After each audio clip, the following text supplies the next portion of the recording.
is Dave Arnold, your host of Cooking Issues, coming to you live from the heart of Manhattan, Rockefeller Center, New York City, joined as usual with John here in the studio. How you doing, John? Doing great, thanks. Yeah. That's a lie. I can tell by looking at your face that you're hating it. But I appreciate the lie. Yeah. That's a good hospitality. Yeah. That's a good chef move. Yeah. Just gotta get through it. Yeah. Nice. Joe Hazen rocking the panels. What's up? Hey, how you doing? Yeah. Welcome to studio. Everything's okay on your side? Me? Yeah. And but we have a huge we have a huge cast of thousands in the Los Angeles Cooking Issues Outpost. First of all, of course, we have Nastasia the Hammer Lopez. How you doing, Stas? Good. Good. And eventually we will have Jackie Molecules. And I believe, before I introduce our guest, in the upper left we have Quinn. Quinn, how you doing? Oh, Jack's there. Yeah. Mr. Molecules, we have Quinn. Nice. But we have, of course, many decades-long friend of the show, Ariel Johnson, author of the upcoming book, Flavorama. Is that correct? Flavorama, right? Yeah, that's how you should say it too. Yeah, exactly. I mean, it's coming out in March, right? As of today, you can pre-order at Kitchen Arts and Letters. March 12th. So. March 12th. I mean, that's the day before my birthday, my dad's birthday, it's the day before the Ides of March, right? That's like a good stabbing day. It's a good pre-stabbing day, right? Yeah. That's good, yeah. I think we can work some stabbing into this. Yeah. Super Pro. And then also, we are very pleased to have, for the first time on the show, Josh Scherer from Mythical Kitchen, also coming out with a book in March. I believe is it called The Mythical Cookbook? What's the name of it? The Mythical Cookbook, Josh? Is that accurate? Am I accurate? That is accurate, but the pronunciation, similar to Flavorama, is The Mythical Cookbook. All right, hold on. Let me do it again. I was incorrect about the title. The title of the upcoming book that Josh is coming out with, The Mythical Cookbook. That's more accurate? Yeah. Now you nailed it. Thank you. So explain mythical cooking. Well, we're going to shoot the breeze in a minute, but before we shoot the breeze, explain kind of mythical cooking, mythical good morning. Like what's the myth? What's the myth? So the myth is there's no myth. The myth is the myth in itself. No, so Mythical Entertainment, the company I work for, the flagship show Good Mythical Morning has been around for 2,500 plus episodes, many of which were filmed before I've ever worked here. I've been here for about 6 years now. But they would always just mess around with their food on camera. Real simple stuff. What happens if you shove mac and cheese inside of a Big Mac? What happens if you try and make a baby shampoo taco? I don't know why that came to mind, but one day stop, like, hey, stop. Because baby shampoo is not toxic, you decided to see whether it would work in a taco, presumably, as a thickener for the salsa or what? Well, so their ideas before I got here was just let's put baby shampoo inside an Ortega stand and stir or stuff taco shell and eat it because it was non-toxic. It was a gag. But then they also did that with blood tofu, the congealed pork blood. They decided they didn't like that. They hired me, who my background was in recipe development. It was in food media. And so I took their original idea of shoving just cold blood tofu into a stand and stuffed taco shell. And then I, pasteurized the blood and then emulsified that into a blood mole, made a little bit of blood carne asada, and blood pickled onions. And so I tried to really step up their food game. And now we've taken all 2,500 episodes of Good Mythical Morning, all several hundred episodes of Mythical Kitchen, my food focused spinoff, and shoved it into The Mythical Cookbook. That's right. Available in March from HarperCollins. We're going to try to get it also maybe because we have a Patreon. Maybe they can get a discount for our Cooking Issues listeners, for our Patreons. And if they want to join the Patreon, John, what should they do? Patreon.com/Cooking Issues.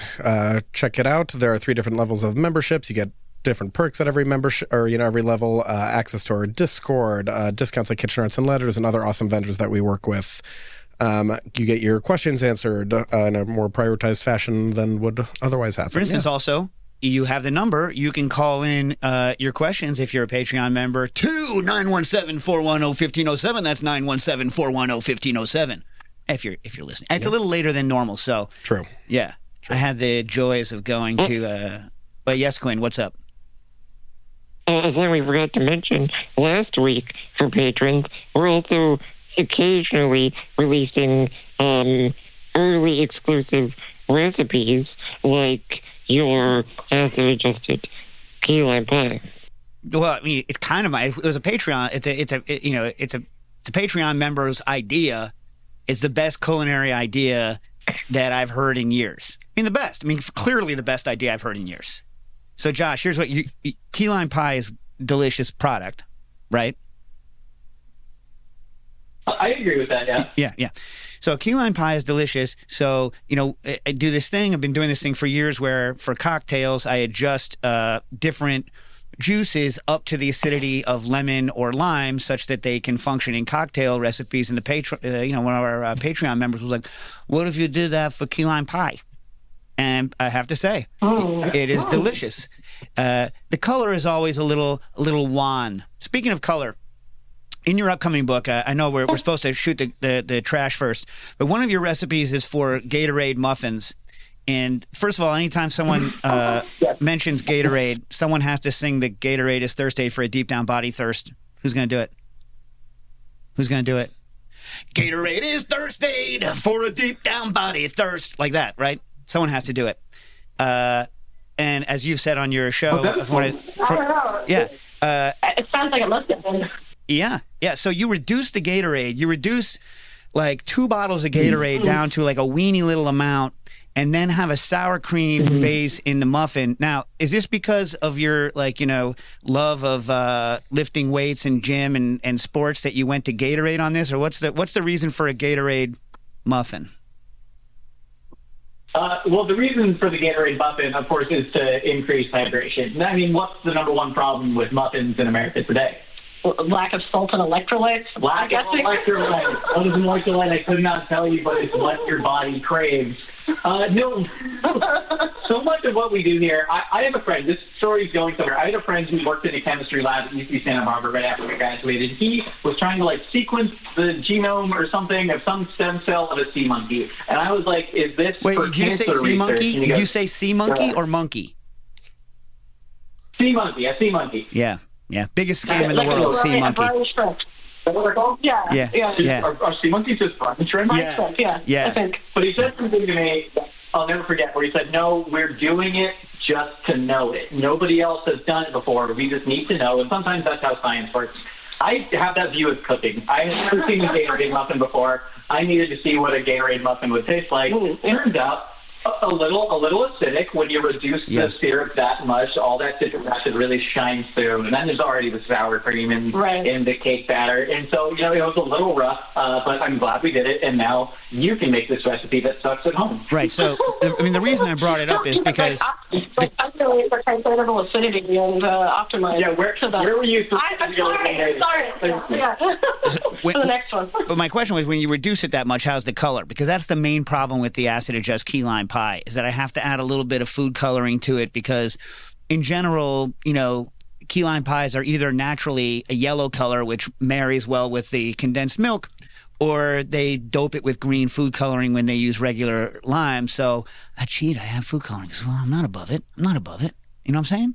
I mean, that's what Gatorade uses food coloring anyway. So do you over blue? First of all, apparently you're a blue man, but not the group, but the Gatorade. And then do you over blue? But I didn't see any over blue in it. Or is there enough blue once you reduce it? And have you ever had enough of it that your number 2 turns green? Not with the Gatorade muffins, but I have had too much food dyes where my number 2 does turn green, and that was courtesy. Listen, I love Ralph's grocery store, but one day, boy, did their cupcakes have so much food dye in them that it dyed my whole mouth.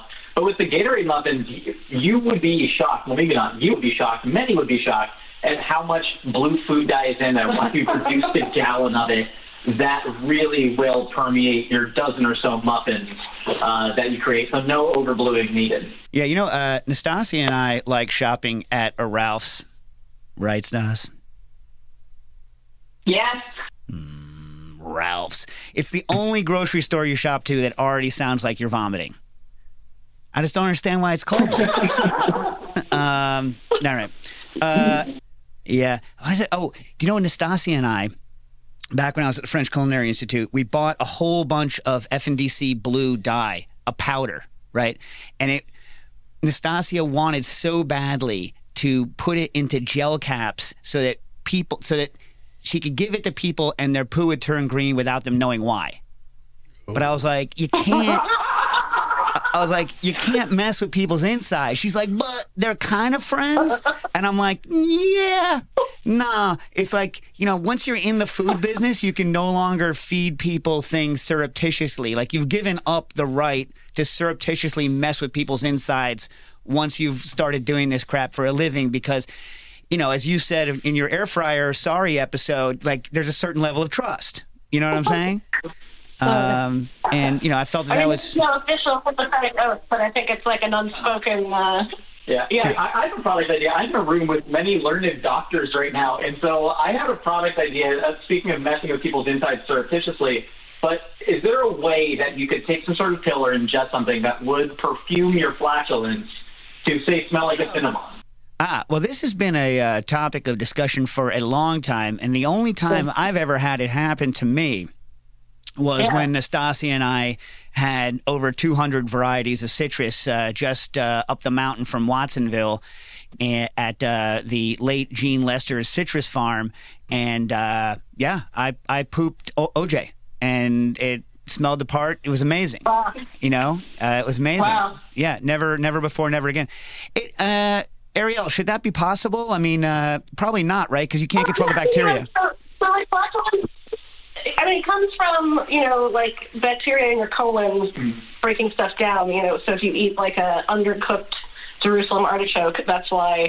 Another one of Nastasia's. Or if you're like pregnant. Yeah. So, if you like put them in overdrive, they'll produce lots of gas. But okay. So, like, bad fart smells from a sulfur molecule. So, like, but there are, like, other sulfur molecules, like, in Sauvignon Blanc that smell, like, amazing. So I wonder if you could, like, encapsulate the precursors to the point where they'd, like, survive your upper digestive tract and then, like, feed the colon bacteria. Well, what the hell are we doing here now? Why are we not? Right. I mean, so, Ariel, chemically, there's a couple of different things that could be going on, right? So, like, there are a couple different approaches. One, you could try to neutralize the Febreze effect, literally like make your farts have Febreze in them, right? That's one way to go. Right. Another way is to try to modify what the bacteria are producing. Right. So it's like, Yeah. The other would be a low residue diet. What the smell minus smell would be like. I don't know.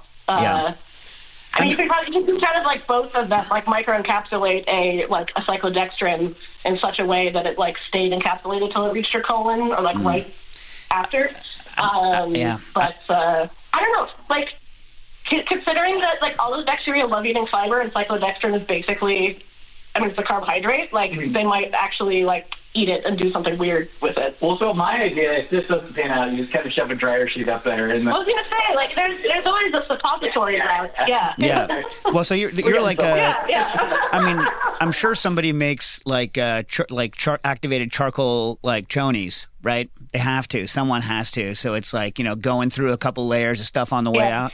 I'm sure that happens already. I don't know whether I've discussed it before, but maybe it's a fistulated cow. Yeah. Did you ever see that? Did you ever go to Cornell and see the fistulated cow? Oh, well, we had one at Davis, but I never saw it. I saw regular cows at Davis, but not the... it turns out it's not so good for the cow to have a permanent hole in its stomach. By the way, fistulated cow, for those of you that don't know, they put a porthole into the side of a cow so that and then you can literally open like a door, like put your fist into the cow's stomach and be like, oh, that's what it looks like when they're like half ruminated, right? Not good for turns out that it's not a good idea from the cow's perspective. Shocking. But, that we evolved a sealed single digestive system, like for a reason. Yeah. I do okay in a smaller hole. Yeah. Quinn. They're proud of it, yeah. Yeah, I mean, like, Quinn, imagine if someone was shoving, if you had students coming to your place every day shoving hands in there, that would be a different story. You know what I mean? Yeah, then you gotta manage the diameter for, like, extra holes in you. Yeah. Some of those ag students are big-fisted folk, too. You know what I mean? It's not like they're little dainty hands. They're farmers. Now I'm trying to imagine a farmer with tiny hands. Yeah. So again, I don't know if I mentioned this, but I had to research tooting quite a bit when I was doing the beans article.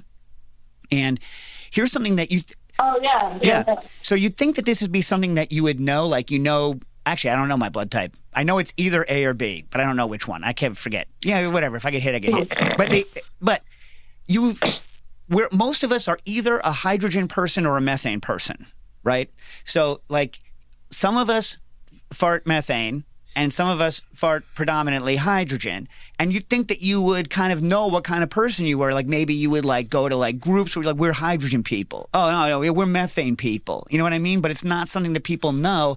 No one analyzes it and tries to figure out, like, which is their, primary combustible gas that comes out the backside. It's just not something people know. When you say hydrogen, is that hydrogen sulfide? And you like pass that by like diet or something, or like a fecal transplant. I think the red meat increases methane production in flat. I don't know. I did a similar. Yeah, so I think it's something that we should kind of promote, since people promote learning everything about their bodies. Yeah.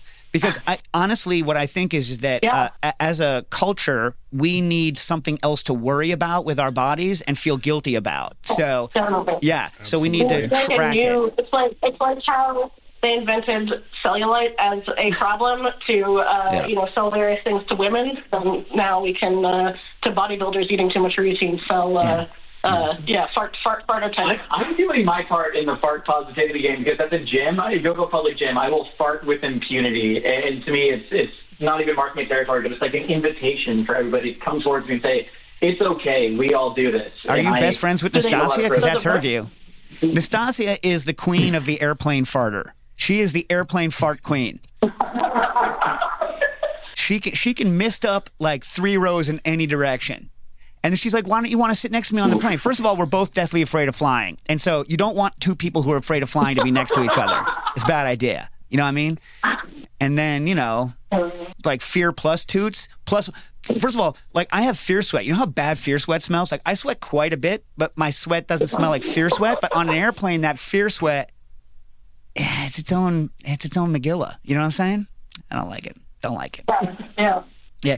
Hey, I see for those of you that can watch the video on later on Patreon, I see that there is another silent guest sitting in between Josh and Ariel, and that is the new Spinzall. You got to put a smiley face on that sucker. Yeah. Yeah. Have you opened it yet, Nastasia? Someone get a Sharpie. Put a smiley face on it. Nice. All right. It's getting close, people. It's getting close. All right. So, seeing as how we've already shot the breeze for 20 minutes, has anyone had any interesting culinary experiences this week they want to talk about? Anybody? Anybody? Nobody? Nothing? What about at the restaurant?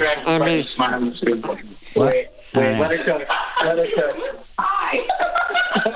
They're drawing a smiley face. Quinn, I know you have something. I know you have something, Quinn. What's up? I made some bread. It turned out okay.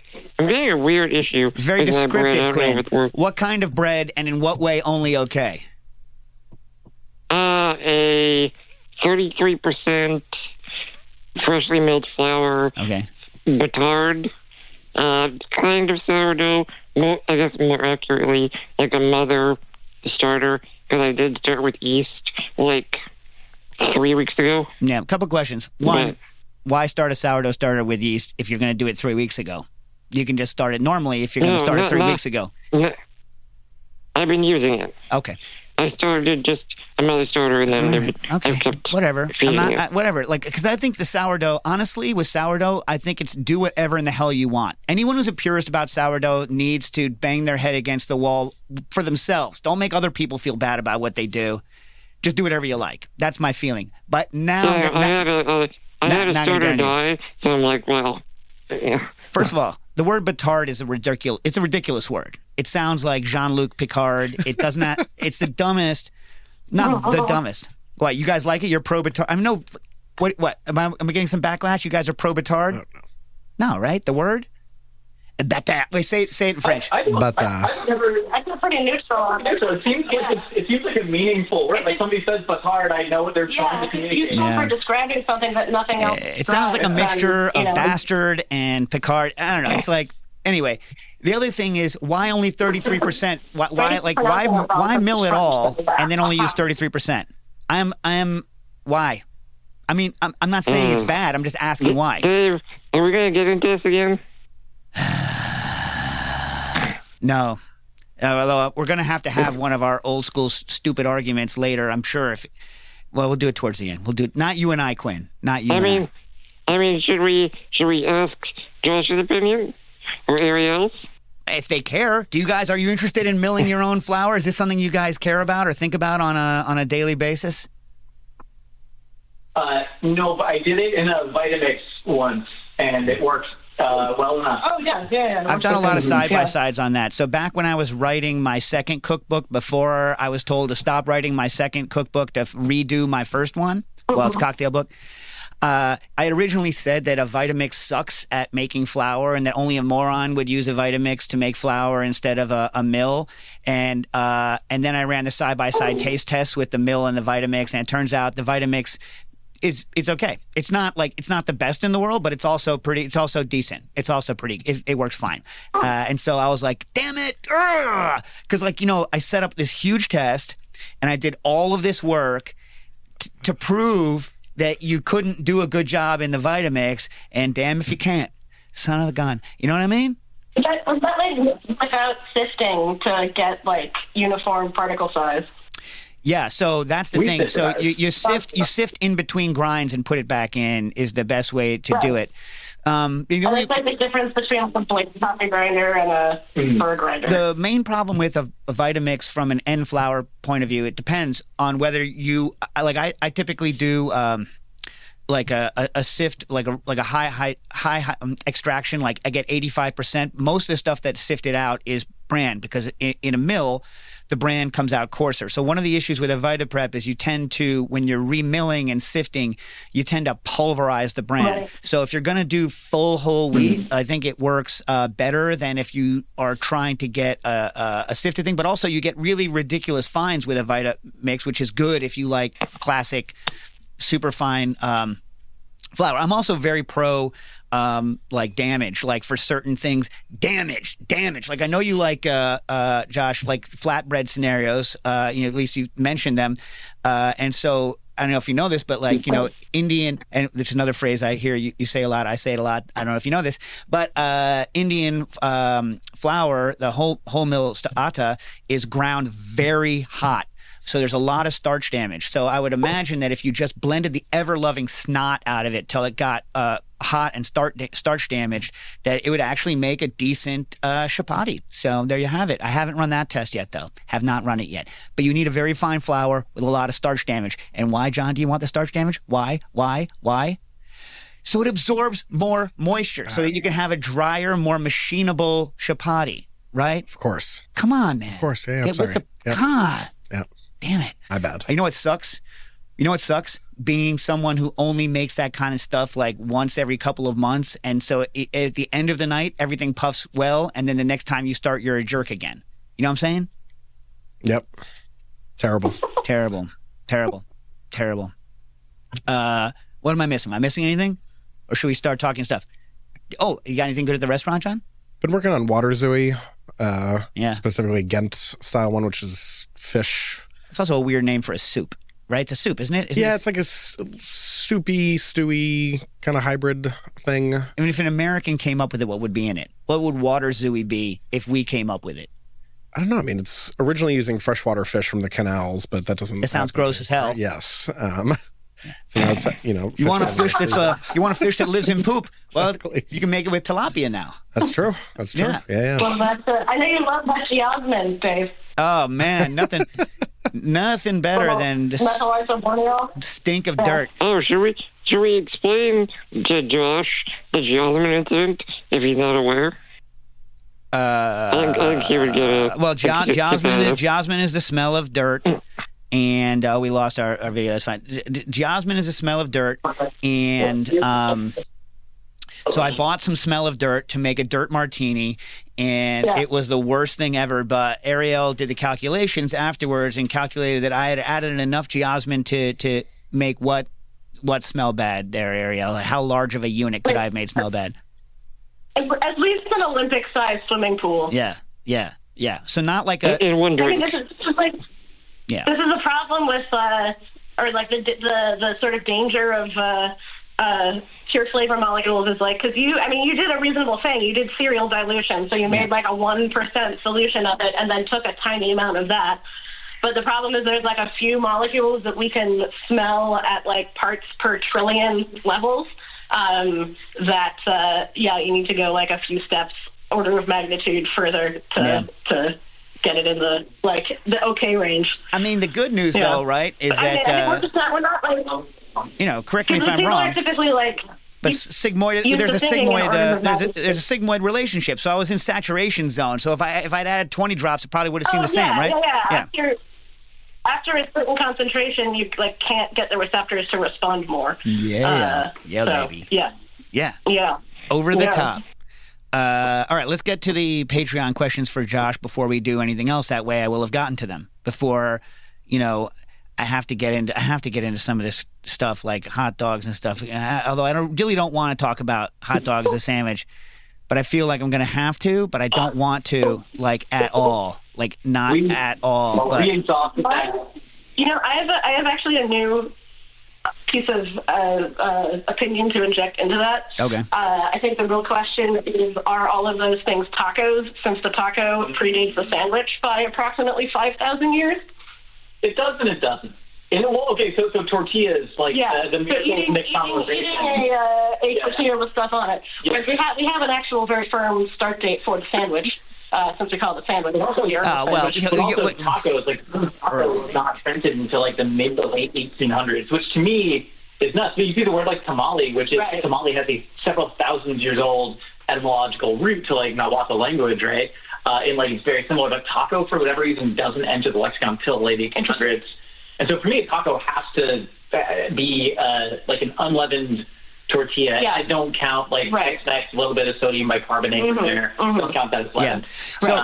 This kind of argument is the same argument as there are exactly two creatures on Earth. There are sea cucumbers that poop out of their mouth, and there are worms that poop out of their butts. So we are worms. It's the same argument. You know what I mean? The fact of the matter is, when I go out for a freaking sandwich, I don't get hot dogs, and when I go to a hot dog stand, I don't get a freaking Reuben. That's all there is. I believe that. And taxonomically, sorry, you brought up sea cucumbers. We are actually more closely related to sea cucumbers than we are to arthropods. Except we have butts. So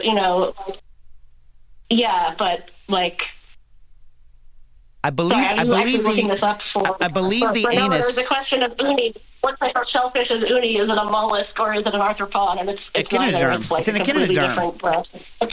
Right. Yeah. But what is an echinoderm? It's another phylum. It's its whole phylum. It's also got no butt, but it's closer to vertebrates than other invertebrates. Look, I could be 100% wrong in this, but I think the butt was a one-time innovation. I think the anus came about one time. I don't think that it's. I think this was it's not like carcinization where the anus has been evolved many times in the course of the biological. In this talk today that I thought there'd be, and makes me so happy because it's inclusive. Look, so to be clear, the thing about hot dogs and sandwiches. I'm happy to be wrong, but the butt is a one-time event. One-time event, butt. One butt event. Go ahead. We need to adopt the Mexican-Spanish taxonomical definition of a sandwich because we had a lot of Mexican listeners reach out to us and say, for us, how in Britain they'll call a chicken burger, right? What we would call a fried chicken sandwich.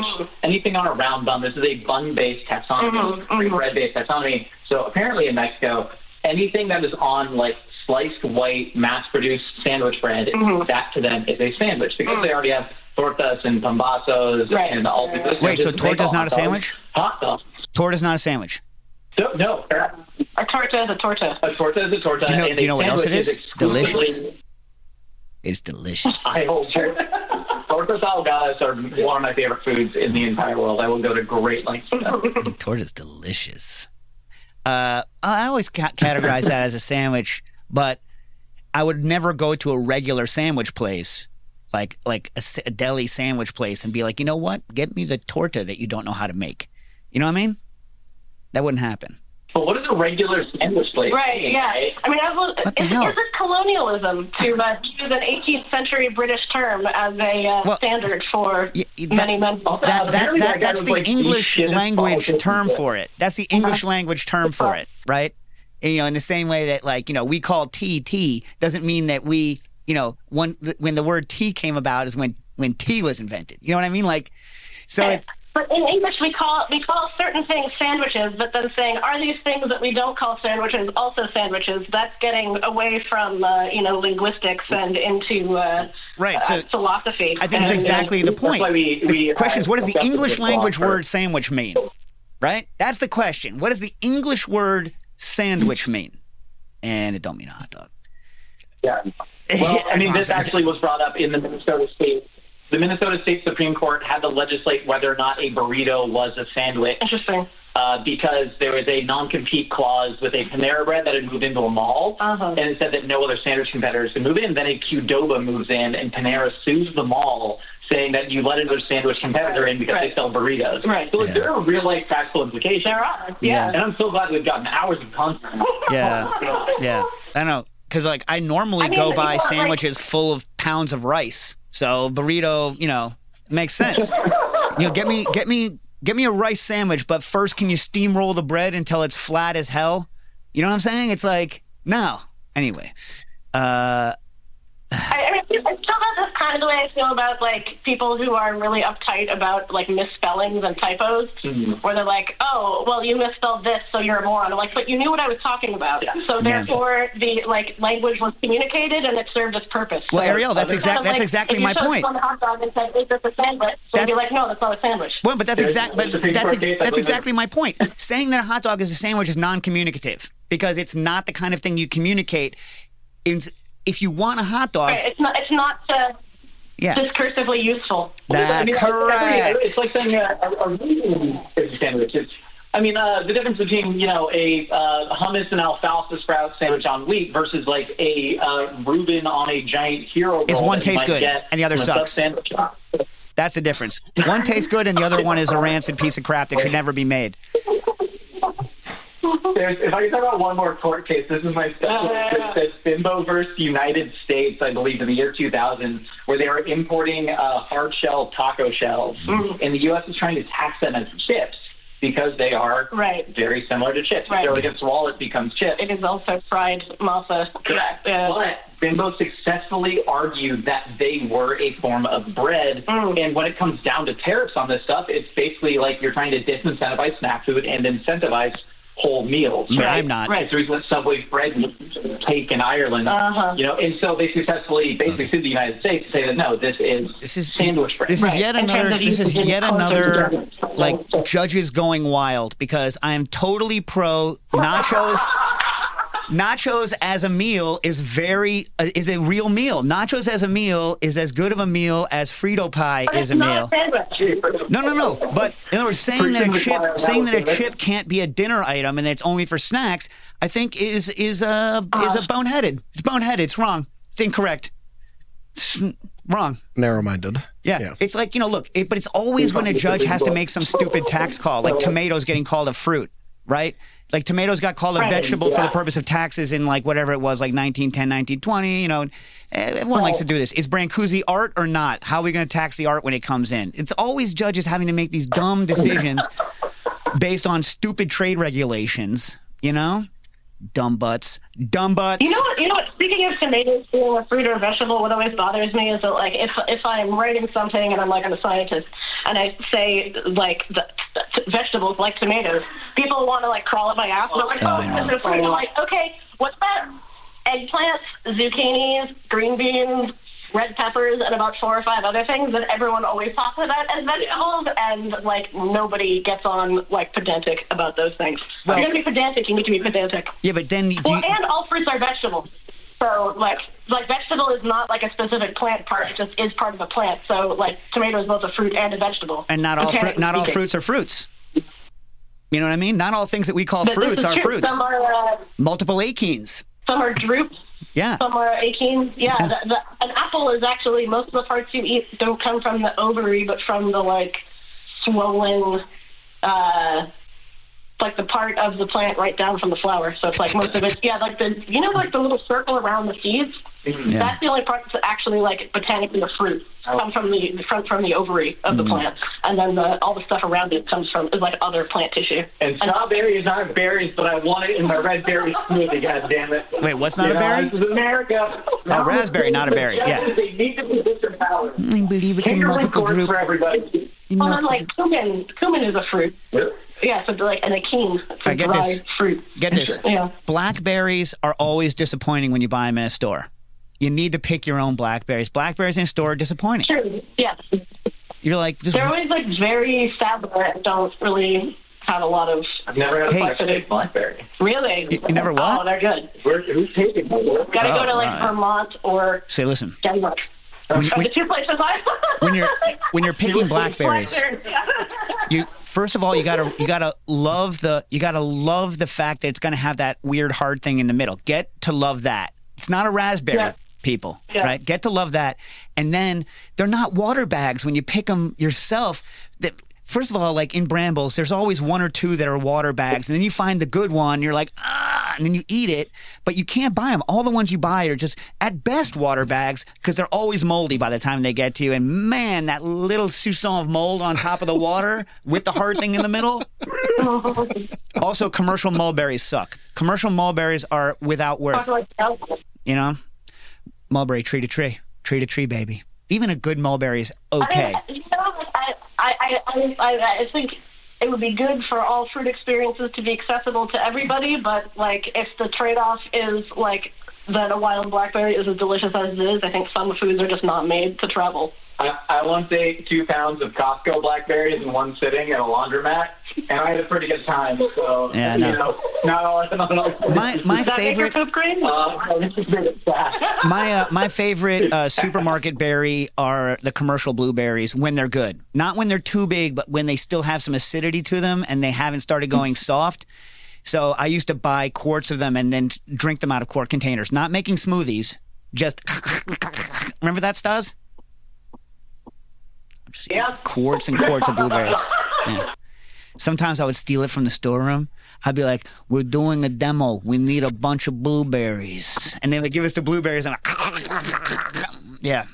Yeah. Do you know that you can't... so every item on Earth has a dump angle. And the dump angle is that if you were to dump the crap in a pile, what would the angle of pyramid that it forms make? Right? And so all different materials have different dump angles.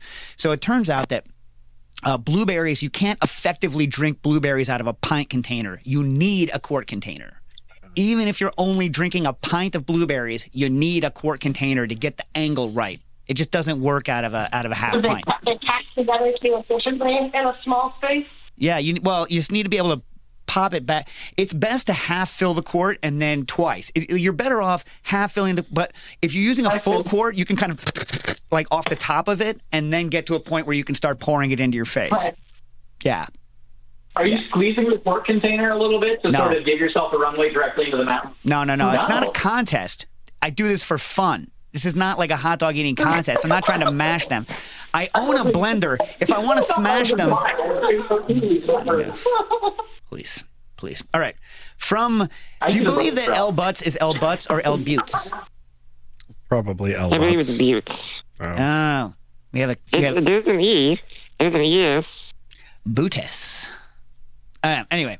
Anyway. Question for Josh. By the way, we have a Josh who, I swear to God, who is a Patreon member, and his... Instagram is a hot dog is a sandwich. His name is Josh, and he has a Spinzall tattoo. So this is a question for you, and not for a hot dog is a sandwich, Josh, who has a Spinzall tattoo that says all I do is spin, spin, spin, no matter what. Okay, now that we are all aware of how... Whoa. You said pointless. Blenders are pointless? I need more on this. He says, now that we are all aware of how pointless blenders are, what is the second most useless gadget in the kitchen, and why do you think... As a follow-up question, why are blenders useless? I know you hate air fryers because that's correct, but why is it that, I love convection cooking. Don't call it frying. But go ahead. Talk to me about blenders. I believe they were referencing a short-form video we made, a TikTok, if you will, where I said that blenders are useless and I prefer to crush everything in a bag, and I proceeded to make a hand-crush protein shake inside of a gallon Ziploc by just beating the crap out of all the ingredients with a meat mallet, cutting a hole in it, and typing it into my mouth. Now, that was what we call a joke in the industry. Yeah. I love blenders. I use my blender constantly, but other useless... It's hard to emulsify with a meat mallet. Well, yeah, it was terrible. I got a lot of protein stuck in my teeth. Although not good. I think we need to. I think you're onto something here because I think again, like back to making yourself feel guilty. You know that like trend to make everything a workout. Put everything through a Tammy. If you had to put everything that you ever needed to be fined through a Tammy, the way they used to do, you'd have a lot less moose style things in the world. You know what I mean? Just my feeling.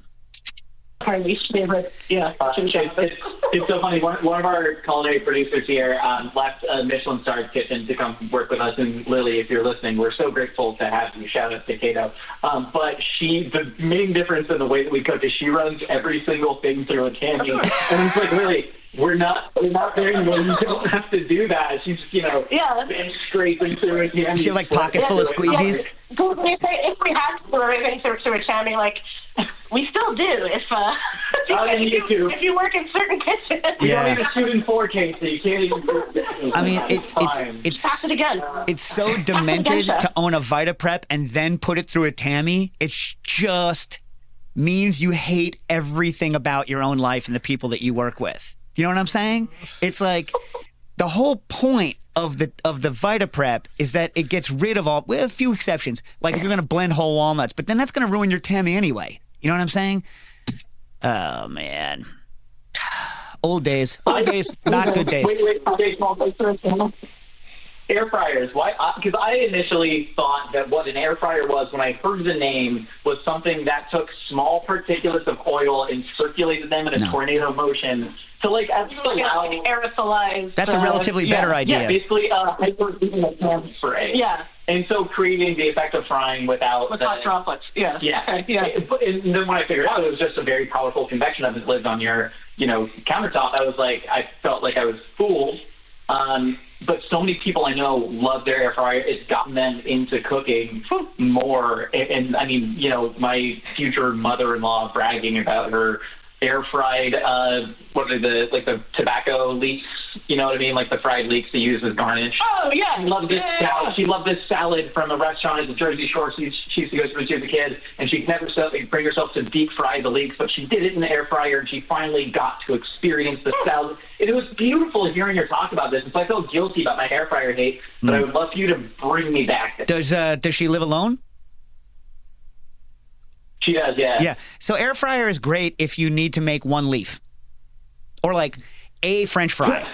You know what I mean? So like if you have the appetite of a small animal and you live alone and only need to make one serving, then damn, I can evaporate the moisture on the surface of something with my pseudo impingement oven, lickety split.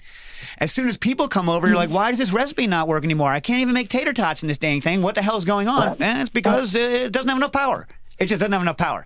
If you moved to Europe maybe and could have a 3 kilowatt unit, then maybe it would work. But then you could just get a 3 kilowatt fryer. Like those British electric kettles that boil water in 30 seconds. Listen, I microwave my tea, damn it.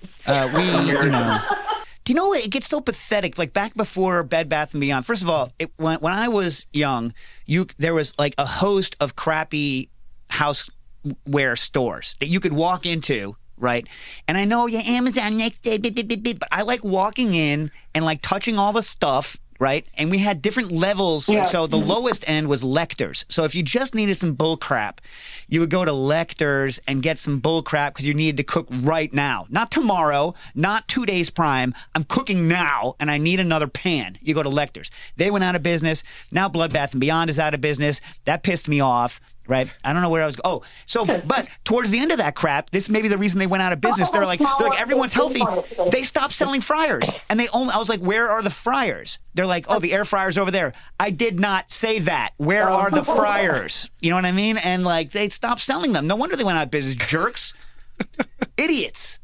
Frying is God's technique. Most clearly, frying is God's cooking technique, right? Yeah. Because it's the one that we had to work the longest to figure out. First, we needed to be able to render that much fat. Then we needed to be able to hold it in a device. Then we needed to be able to heat it reliably, right? So, like, it's the last of them. Boiling in skins, that's old. Cooking with stones, oven, steam, bearing, all that crap. Early. Frying.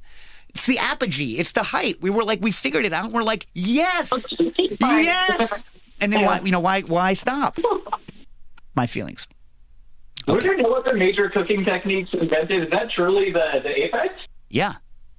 Because I never thought of it. I mean, frying is still thousands and thousands of years old, right? Yeah. Surely there were other, major cooking advancements. I mean, like the whisk, but no. Okay. So tools, but not the cooking techniques. Yeah. I'm trying to think. You know who doesn't like whisks? Hervétis. That's coach stuff easily. Yeah. Man. Yeah. Well, you sold me if I ever needed another justification for funnel cakes. Yeah. Look, you know what? You're like, you know what? This batter is kind of boring when I just put it on a hot stone. What if I were to deep fry this stuff? They're like, have you invented powdered sugar yet? No, don't worry, you will. You know what I mean? Don't worry, you will. Anyway. Okay. So wait, did you have us for El Butts? Did you have a second gadget that you're going to do this to and declare useless? Knife sharpeners? Like a honing rod or like an electric sharpener? Like any kind of sharpener that's not a stone. Oh, yeah. Yeah. The honing rod is honing, that's not. Yeah. Hold on. No. We're talking about when we're talking about language being used to communicate ideas. Mm-hmm. When you hone a knife, it cuts things more better, right? Right? Yes, but sharpening refers to actually removing metal from the blade, and honing just aligns it. No, well, I would say that to sharpen a knife, you sharpen a knife because you want it to cut things more better. If you use a honing rod to cut things more better, are you not in a colloquial way sharpening? Because that, to me, that's another thing where I'm like, let me sharpen a knife real quick and use a honing rod. And I don't say that often, but to me, that's my tomatoes are actually a fruit kind of thing. I'm like, I grind my knife on this little rod that I have for 10 seconds and it cuts the onion more better. Ergo, it's a sharper knife. Well, first of all, old school steels don't have grit, right? That's another issue that comes up. Does your steel actually have grit on it or not? Because old school steels were literally steel, and my butchers would use the back. Like, if you look at old school butchers, they use the back of their knife as the steel, or the back of one knife. That's why they sit there doing that, because when they're about to kill you or cut up meat, because they want to go through you quickly, right? Back, sharp. But are you using a steel with a grit on it, in which case you are doing both? You are realigning the edge and actually using an abrasive. I'm asking. Oh, yeah. No, I'm using one with a grit. I can't remember. It's like a diamond one. It's a diamond one, yeah. Then you are doing both. You are doing both, and so you have the best of both worlds, and you can tell everyone to go hang. I think most cooking devices, most cooking equipment has a use if you are going to use it. The one that has caused me the most strife in my own life and personal relationship is a toaster oven. No. There's a limited amount of counter space, and we even have a separate island filled with cooking equipment that's in our living room, and this giant toaster oven that I can't stand, that my fiance never uses because I cook everything. It's just sitting there, and I could put more weightlifting supplements on that counter if I wanted to. Well, first of all, that is like, because I mean, my son uses those things, and 1 pound of those supplements takes up a garage full. I don't understand why you need to put all those things into such large freaking containers. It's the dumbest thing in the world. And holy crap. Full of bags of bulk supplements, and then I would literally, he would leave that crap in the kitchen, and I would literally pick it up with a pinky because it's so light, a can that was the size of almost like a 55-gallon drum, open his door, throw it in, and be like, keep your protein filth out of the kitchen. You know what I mean? I was because it was just so irritating. But I tell you how different we are. When my kids were young, they decided they wanted to start cooking. They couldn't use my oven because my oven was hot rodded. Really hot rodded. And so no one in the house felt safe using my oven. And so they were I was like, I'm going to get them a toaster oven. And the deal was is that what I had to give up was my meat slicer. So I actually gave up a real meat slicer for a toaster oven for my kids. I would use a meat slicer so much more often than a toaster oven. I miss the meat slicer I love a making lot. cheesesteaks. I found that meat slicer on the street, and I had to literally on the street, I had to completely disassemble it, and it never got to the point. I couldn't replace the linear bearings, so I sanded them. But the way I would do it is there's an Allen key on my old one that adjusts the play in it. So I would loosen that so that I could move it and then have to tighten it in between setting the things. But it sliced like a champ. Like a champ. Oh, I love meat slicers. God, I love meat slicers. You know what you should not do? You should not make cell phone calls when you're using a meat slicer. It's a really bad idea. All right. Solid. Yeah. My thumb will tell you that. Yes. Moron Labnet. What, I wonder why Moron Labnet. They love Labnet and they're also a moron? Probably. Anyway, for Ariel, what's going on with limoncello and key lime flavor? Okay, how do you say the La Croix beverage? Do you pronounce it like a French person, or how do Americans? What are we supposed to call that crap? LaCroix. Liqueur? LaCroix? I think LaCroix. LaCroix. Oh, LaCroix. LaCroix. The company. LaCroix? Is this Wisconsin? Okay. There's a lot of strange, French for trapper names. Yeah. I believe they're based out of the Midwest, and so is LaCroix canonically. All right, so Moron Labnet wants to know what's going on with. Have you had the limoncello and the key lime flavor? Both have flavors I'd expect, and then sort of creamy, milky, lactic acid type note that I most closely associate with the yogurt drink, Yakult. Never had Yakult. Oh, yeah. In Japan, I've had Yakult. What is the question? I haven't tasted either of those LaCroix, but I might be able to answer a question about what's going on with them. All flavored seltzer tastes like poison to me. Wait, let me check. If we have it. It's all poisonous. Are we talking about why does it taste creamy? No, why doesn't it? No. Oh, no, both have the creamy lactic. They both have a creamy lactic stuff. Yeah. And you wouldn't use... Yeah, so you can get that clearly by aroma. Actually, creaminess, the sensation of creaminess, we typically think of it as just textural, but in fact, it is a mixture of texture, particle size, and aroma. So I would not be surprised if oh wow, you have both? Amazing. Let me ask you. So all right, I'll start with the limoncello. Does a limoncello taste like sugar and detergent? Because that's what limoncello tastes like.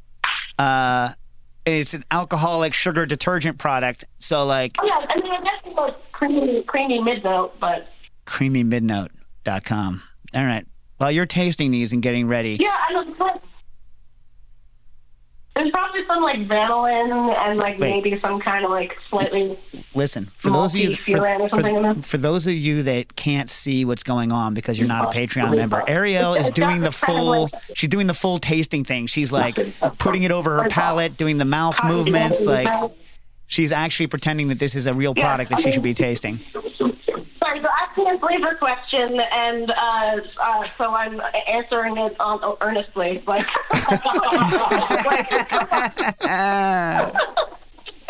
You think I fuck around? Family show. You can't say that shit in our sorry. Yeah. So, all right. It just kind of reminds me of most flavors don't come from one flavor molecule. Yeah. How poisonous is it? I just want to know how poisonous it is. For example, is famously you have to, and I do have a point with this. So strawberry, very famously, you can't really replicate by getting a strawberry molecule. There isn't one. You have to include 4 or 5 different notes. So you need a generic fruity note, a kind of green note, a slightly blue cheese note, but also a caramel note. So there's a quality of strawberry that is innately caramelly. And I think they have something like that in these. What is the blue cheese note in strawberry? It's like just a little bit, just kind of like not butyric acid. Yeah. It's a little, just like a little tiny bit cheesy. Yeah. So like you'd think like, oh, that sounds good. Like without it has no gravitas. So speaking of cheesy vomit smell with butyric acid, how poisonous are these flavors? How bad are they? Like on a scale of like bad to really, really bad, how bad are they? I mean, I don't mind LaCroix, so. Are these the same flavors except one has lime essence and one has lemon essence, but the rest of the base is the same? Because that's what it tastes like to me. I mean, so like. Well, I was like, while you're debating that, I'm to take that, Josh. Flavor is taste and smell. LaCroix has no sugar or acid added, so the flavor actually only comes from aroma. So, like, is the flavor the same? But lemon essence, I guess, like, they're not different things. Listen, what I'm saying now, between make like a generic base and then add like lemongrass top notes to this one and like limey, piney ones to that. Yeah, exactly. Probably. Funny. Yeah, probably like lots of limonene and a couple other terpenes in there. I love it. I want not you guys, but I was like, here's an experiment you should run. It's in my book, so I probably shouldn't tell you, and you should go buy the new version of the book if and when it comes out. But if you were to water down a flavored seltzer with seltzer water, it's still flavored seltzer. Right? If you water down a sugar soda with water, it's broken because it's a completely different kind of flavor system.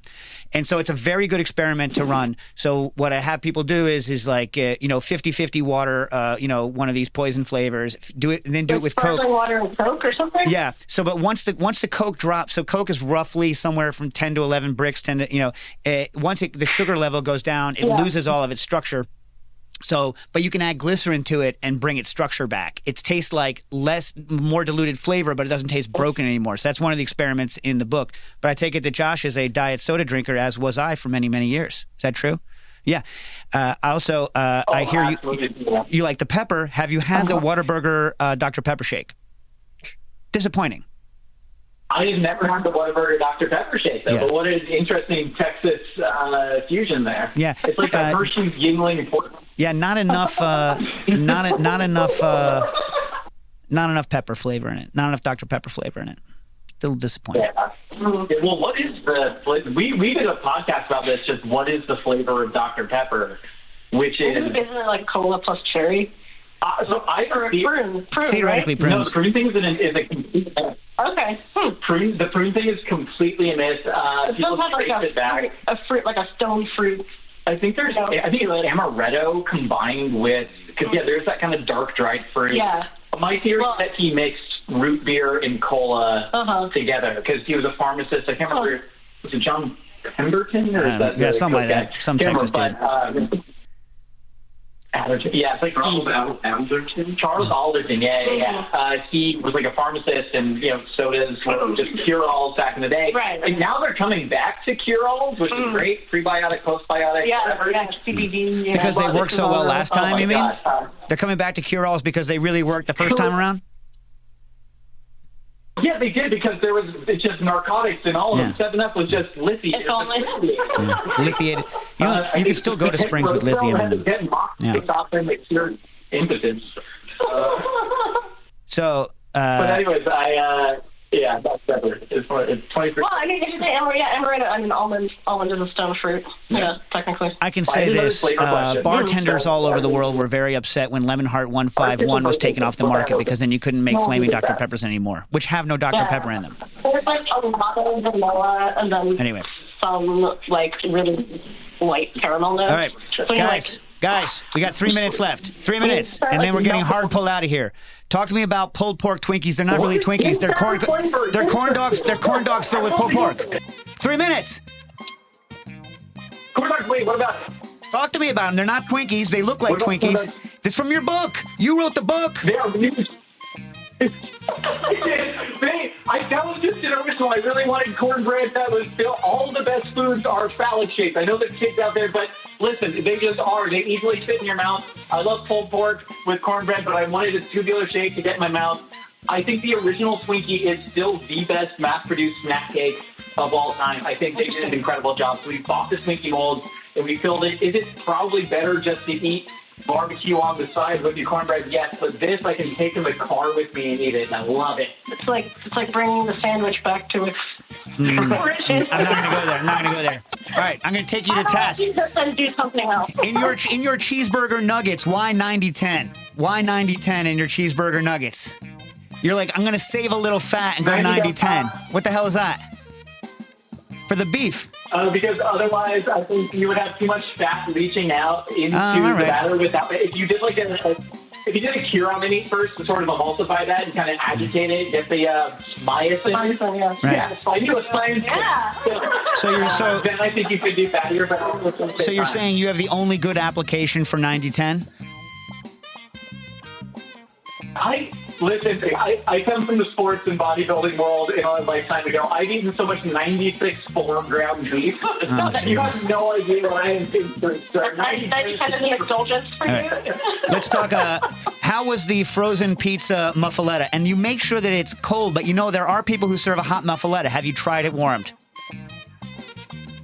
I have tried recently at Napoleon House. Less than 2 weeks ago, I had my first warm muffaletta, and it was very good. But I prefer it pressed, cold, and dense. I want it like a collapsed neutron star.